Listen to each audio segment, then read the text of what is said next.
الحمد لله رب العالمين الرحمن الرحيم مالك يوم الدين إياك نعبد وإياك نستعين اهدنا الصراط المستقيم صراط الذين أنعمت عليهم غير المغضوب عليهم ولا الضالين آمين. وكان له ثمر فقال لصاحبه وهو يحاوره أنا أكثر منك مالا وأعز نفرا ودخل جنته وهو ظالم لنفسه قال ما أظن أن تبيد هذه أبدا وما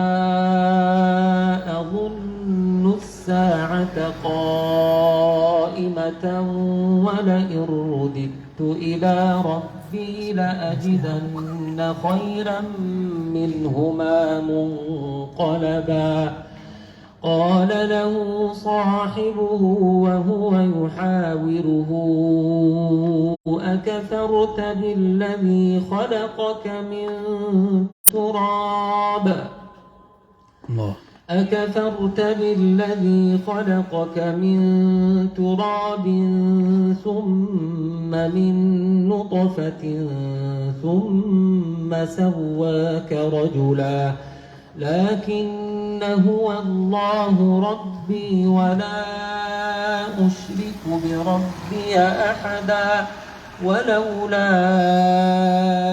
إذ دخلت جنتك قلت ما شاء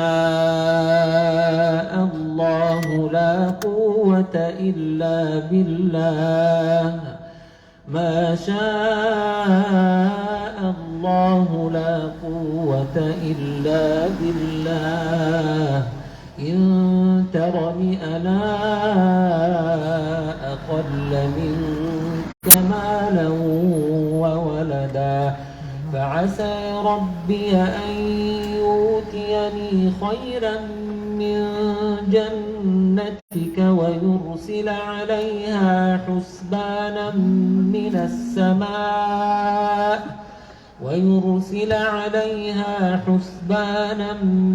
السماء فتصبح صعيدا زلقا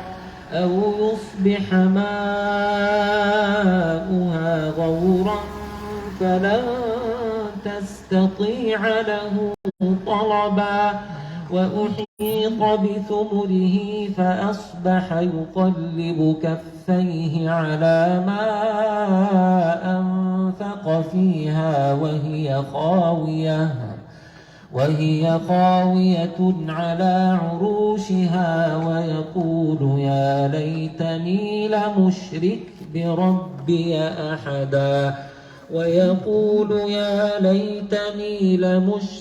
بربي أحدا ولم تكن له فئة ينصرونه من دون الله وما كان منتصرا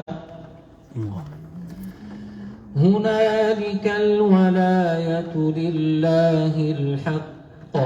هو خير ثوابا وخير عقبا. الله